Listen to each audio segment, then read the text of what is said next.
واقعہ اس طرح ہوا، بڑی عید کا موقع تھا۔ حضور علیہ السلام کے کچھ اصحاب نے تقرب اللہ کے لیے، اللہ کی رضا جوئی کے لیے اپنی قربانیوں کے جانور ذبح کر دیے، اور ذبح کرنے میں جلدی یہ ہوئی کہ حضور علیہ السلام نے ابھی اپنے جانور ذبح نہیں کیے تھے کہ انہوں نے پہلے ہی ذبح کر دیے، حتیٰ کہ عید سے بھی پہلے اپنے جانور ذبح کر دیے۔ دوسرا شان نزول علماء نے بیان فرمایا ہے، یا یہ ہے کہ شعبان کے 29 ایام گزرنے کے بعد چاند دیکھنا چاہیے، اور اگر چاند نظر آ جائے تو ٹھیک، ورنہ 30 دن شعبان کے پورے کرنے چاہیے۔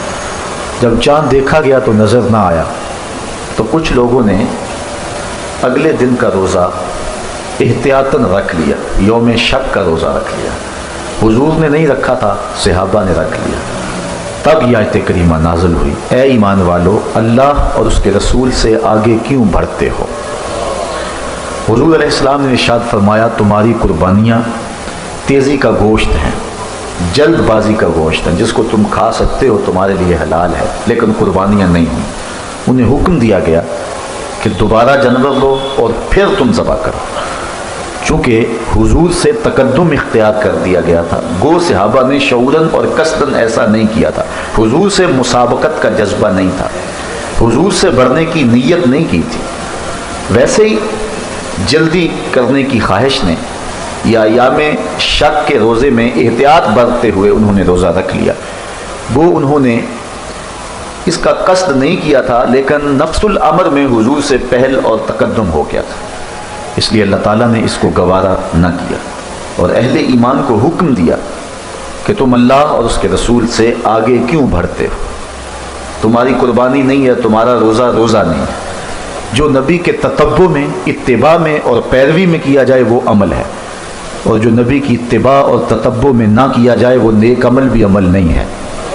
اس لیے انہیں حکم دیا گیا کہ تم نے قربانیاں دوبارہ کرنی ہیں، اور تمہارا یہ روزہ نہیں ہوا۔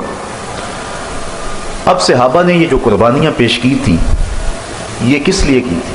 اللہ کی رضا کے لیے، اور پہل کس سے ہو گئی تھی؟ حضور سے، کیونکہ اللہ تو قربانی نہیں کرتا، قربانی اللہ کے لیے کی جاتی ہے، روزہ اللہ کے لیے رکھا جاتا ہے، اللہ روزہ نہیں رکھتا۔ اللہ تعالیٰ سے پہل تو نہیں ہوئی تھی نفس الامر میں، حقیقت میں، لیکن اللہ تعالیٰ نے اس کو اپنے سے پہل قرار دیا اور کہا، اے ایمان والو، اللہ اور اس کے رسول سے آگے کیوں بڑھتے ہو؟ جبکہ بڑھے تو وہ حضور سے ہیں، لیکن اللہ تعالیٰ نے رسول کریم سے بڑھنے کو اپنے سے بڑھنا قرار دیا۔ یہاں میں اگر گفتگو طوالت کے ساتھ کرنا چاہوں تو ایک لمبا وقت درکار ہے، اگر 2 لفظوں میں سمیٹنا چاہوں تو اپنا عقیدہ یوں آپ کے سامنے رکھوں گا کہ ہم یہ نہیں کہتے کہ اللہ اور اس کے رسول کی ذات ایک ہے، اگر کہیں گے تو کفر ہوگا۔ ہم یہ نہیں کہتے کہ اللہ اور اس کے رسول کی ذات ایک ہے، ہم کہتے ہیں ذات ایک نہیں مگر بات ایک ہے۔ اس لیے اللہ تعالیٰ نے رسول کریم سے بڑھنے کو اپنے سے بڑھنا قرار دیا، اور اس آیت کریمہ کے نزول کے بعد بالخصوص صحابہ نے اس بات کا التزام کیا کہ کسی عمل میں مسابقت پھر نہیں۔ حضرت عثمان غنی رضی اللہ تعالی عنہ کا عمل دیکھ لیجئے، صلح حدیبیہ کے موقع پہ جب انہیں سفیر بنا کر حضور بھیجتے ہیں قریش مکہ کے پاس، تو انہوں نے کہا کہ ہم مسلمانوں کو عمرہ نہیں کرنے دیں گے۔ چلو عثمان، تم آ گئے ہو، اللہ کا گھر سامنے ہے، تم عمرہ کر لو، طواف کر لو، حجر اسود چوم لو، حتیم میں نفل پڑھ سکتے ہو، تم ہمارے رشتہ دار بھی ہو، آ بھی گئے ہو، تم عمرہ کر لو۔ حضرت عثمان رضی اللہ تعالیٰ عنہ نے کہا، اگر میرے رسول عمرہ نہیں کریں گے تو عثمان بھی نہیں کرے گا۔ دل ترس رہا تھا کعبے کے دیدار کے لیے، کتنا عرصہ ہوا تو چھوڑا تھا اس شہر نور کو، اور کعبۃ اللہ کا طواف کیے عرصہ بیت گیا تھا، دل مچلتا تھا، جذبے انگڑائیاں لیتے، لیکن کہا جب حضور طواف نہیں کریں گے تو عثمان بھی نہیں کرے گا۔ حضرت عمر رضی اللہ تعالیٰ عنہ کی بھی سن لیجیے، طواف کرتے کرتے رکے، حجر اسود کے پاس آئے، چومنے لگے تو رک گئے، کہا اے حجر اسود، میں تجھے کبھی نہ چومتا اگر میرے رسول نے تجھے چوما نہ ہوتا، میں تجھے اس لیے چوم رہا ہوں کہ میرے نبی نے تجھے چوما ہے۔ ہم نے قطرہ دیکھا نہ کبھی دریا پہ غور کیا، بس جہاں تیری جھلک نظر آئی وہیں ڈوب گئے۔ ہمارے استاد فرمایا کرتے تھے ہم بڑے غیرت مند لوگ ہیں، نہ مانیں تو بڑے بڑے شہنشاہوں کو نہ مانیں، اور اگر ماننے پہ آ جائیں تو مدینے کی گلی کے کتے کو بھی مان لیں۔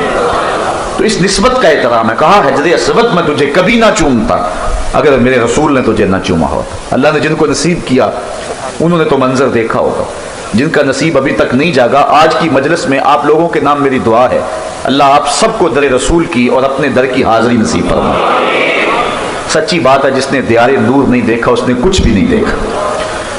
اب وہاں حرم الہی میں ایک منظر ہوتا ہے کہ لوگ حجر اسود کو چومنے کے لیے جس بے تابی کا اظہار کرتے ہیں وہ بڑا دیدنی ہوتا ہے۔ میں نے کمزور سے کمزور اشخاص کو بھی دیکھا ہے کہ وہ اپنی جان ہتھیلی پہ سجا کے حجر اسود کو چومنے کا رزق لے رہے ہوتے، جو طواف بھی لڑکھڑا کے کرتے ہیں وہ حجر اسود کے اس رش میں گھس رہے ہوتے، جان کا اندیشہ بھی ہے لیکن پھر بھی اس پتھر کے لیے انسان اتنی تڑپ رکھتا ہے، اتنی محبت رکھتا ہے کہ وہاں انسان اشش کر اٹھتا ہے کہ اتنا پیار، اتنی محبت۔ اچھا، پھر جس کو موقع نصیب ہو جاتا ہے پھر وہ حجر اسود کو چومے چلا جاتا ہے، کبھی اوپر سے چوم رہا ہے، کبھی نیچے سے چوم رہا ہے، کبھی دائیں سے کبھی بائیں سے۔ کسی نے کہا یہ سمندر پاس سے آئے لوگ بڑے دیوانے ہیں، اگر حجر اسود کو چومنے کا موقع نصیب ہو گیا ہے تو ایک مرتبہ چوم لیں اور جان چھوڑ دیں، یہ تسلسل کے ساتھ چومے چلے جا رہے ہیں، یہ تو دیوانے لوگ ہیں۔ تو میں نے کہا میاں اصل بات یہ ہے کہ یہ پتھر نہیں چوم رہے، یہ کسی کے ہونٹوں کے نشان ڈھونڈ رہے ہیں، یہ کسی کے لبوں کا لمس تلاش کر رہے ہیں۔ ایک جگہ سے چومتے ہیں، خیال آتا ہے حضور نے ادھر سے نہ چوما ہو، ادھر چومتے ہیں خیال آتا ہے ادھر نہ چوما ہو، پھر خیال آتا ہے حضور نے نیچے سے نہ چوما ہو، پھر خیال آتا ہے حضور نے اوپر سے نہ چوما ہو۔ میں نے کہا میاں یہ پتھر نہیں چومتے، یہ کسی کے ہونٹوں کے نشان ڈھونڈ رہے ہیں۔ تو حجر اسود کو حضرت عمر رضی اللہ تعالیٰ عنہ چومتے ہوئے رک گئے، کہا میں کبھی نہ چومتا اگر میرے رسول نے تجھے چوما نہ ہو۔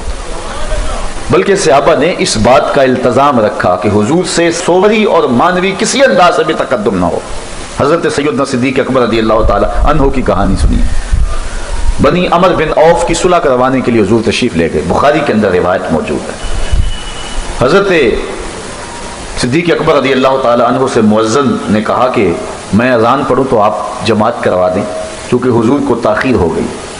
انہوں نے اذان پڑھی، آپ مصلی پہ کھڑے ہو گئے، صحابہ پیچھے صفے باندھے کھڑے تھے، حضرت سیدنا صدیق اکبر مصلی پہ، بلکہ ترمذی کے لفظ ہیں ایام مرض میں حضور نے فرمایا کہ ابو بکر کو حکم دو کہ لوگوں کو نماز پڑھائیں، 3 مرتبہ کہا۔ اور جب حضرت عائشہ رضی اللہ تعالیٰ عنہ نے بار بار کہا کہ حضور وہ رقیق القلب ہے، کسی اور کے لیے حکم جاری کیجئے، تو حضور نے پھر فرمایا انتن صواحب نہ یوسف والی عورتیں نہ بنو، ابو بکر کو حکم دو۔ یہ بخاری کے لفظ ہیں، اور آگے ترمذی کے لفظ ہیں، حضور نے فرمایا لا ينبغي لقوم فیہم ابو بکر ان یؤمہم غیرہ، کسی قوم کے لیے مناسب ہی نہیں کہ ابو بکر ان کے اندر رہتے ہو امامت کوئی اور کروائے، کہا انہیں حکم دو۔ تو حضرت ابو بکر صدیق مصلی پہ، لوگ پیچھے صفے باندھے کھڑے، حضور جلدی فارغ ہو گئے تو تشریف لائے تو جماعت کھڑی تھی۔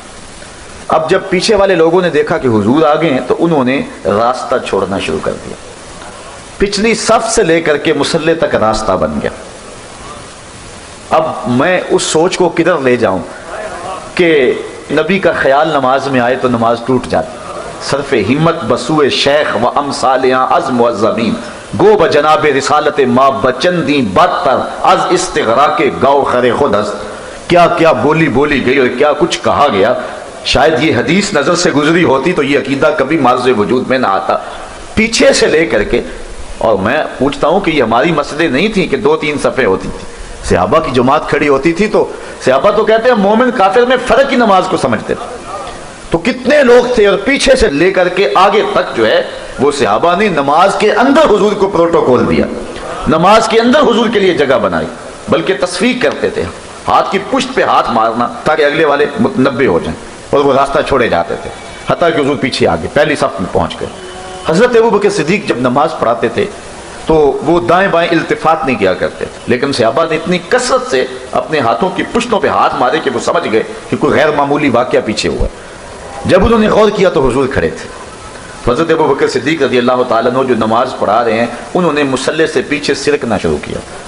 آقا کریم علیہ السلام نے ان کو فرمایا کہ تم اپنی جگہ پہ کھڑے رہو اور نماز پڑھاؤ، لیکن حضرت صدیق اکبر رضی اللہ تعالیٰ عنہ نے ہاتھ کھڑے کر کے اللہ کی حمد کہی اور پیچھے مصلی پہ سرک آئے۔ حضور مصلی پہ چلے گئے، نماز سے فراغت ہوئی، سلام پھیرا، حضور نے فرمایا ابو بکر جب میں نے کہا جو تھا کہ تم نماز پڑھاتے رہو